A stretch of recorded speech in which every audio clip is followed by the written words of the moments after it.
ನವಗ್ರಹ ಅನ್ನುವಂತಹ ಸಿನಿಮಾದಲ್ಲಿ ಇವ್ರು ಮಾಡಿದಂತಹ ಪಾತ್ರ ಎಲ್ಲರ ಫೇವ್ರೆಟ್. ಪ್ರೀತಿ ನೀಡ್ಕೊಂಡು ಏನ್ ಪ್ರಯೋಜನ? ಕಿರಣ್ ಈಗ ಕರ್ಕೊಂಬಂದಿರೋದು ಅದಕ್ಕೆ ತಾನೆ, ಅವಳಿಗೋಸ್ಕರ ಏನ್ ಬೇಕಾದ್ರೂ ಮಾಡ್ತೀನಿ. ಅವ್ರ ಕಣ್ಣ ಸಲಿಗೆ ಈಗಲೂ ನನ್ನ ಫೇವ್ರೆಟ್ ಸಾಂಗು. ಅಂದ್ರೆ ಅವ್ರು ಕೊಟ್ಟಿರುವಂತಹ ಎಕ್ಸ್ಪ್ರೆಷನ್ಸ್ ಆಗಿರ್ಬೋದು, ಒಂದು ಆಕ್ಟಿಂಗ್ ಆಗಿರ್ಬೋದು. ಹುಚ್ಚು ಅಂತಾರಲ್ಲ, ಈ ಪರ್ಫಾರ್ಮೆನ್ಸ್ ಅನ್ನೋದು ಹುಚ್ಚು. ನವಗ್ರಹ ಅನ್ನುವಂತಹ ಸಿನಿಮಾ ಟೈಮಲ್ಲಿ ಇದ್ದಂತಹ ದರ್ಶನ್ ಸರ್ಗೂ ಈಗ ನೋಡ್ತಾ ಇರುವಂತಹ ದರ್ಶನ್ ಸರ್ಗೂ ಏನಾದ್ರೂ ಡಿಫ್ರೆನ್ಸ್ ಇದೆ?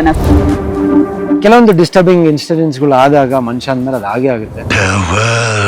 ನಂಗೆ ನೋಡಿದಾಗ ಸಿಕ್ಕಾಪಟ್ಟೆ ಖುಷಿ ಆಯ್ತು, ಯಾಕಂದ್ರೆ ಇಲ್ಲಿ ದರ್ಶನ್ ಸರ್ ಇದ್ದಾರೆ, ಸುದೀಪ್ ಸರ್ ಇದ್ದಾರೆ. ಅಂದ್ರೆ ಏನ್ ರೀಸನ್ ಇರ್ಬೋದು ಅವ್ರಿಬ್ರು ಫ್ರೆಂಡ್ಶಿಪ್ ಬ್ರೇಕ್ ಆಗಕ್ಕೆ? ಒಂದು ಸ್ಮಾಲ್ ಏನೊಂದು ಮಿಸ್ಅಂಡರ್ಸ್ಟ್ಯಾಂಡಿಂಗ್ ಅಂತೀವಲ್ಲ. ನಿಮ್ಮ ಪ್ರಶ್ನೆಗೆ ಉತ್ತರನೇ ಇಲ್ಲ. ಇದೆ ಏನಂದ್ರೆ ಹಾಳಾಗಿರೋರ್ನ ಹಾಳು ಮಾಡಕ್ಕೆ ಕೆಲವರಿಂದ ಮಾತ್ರ ಕೇಳಿದೆ. ನಿಮ್ಮ ಸಿನಿಮಾಗಳನ್ನ ನೋಡ್ಕೊಂಡು ಬೆಳೆದವಳು, ಅವಾದ್ರೆ ಅವಾಗ ಭಯ ಆಗ್ತಿತ್ತು. ಅವನಿಗೆ ಹೇಳ ಬರ್ತಿದ್ದೀನಿ ಅಂತ.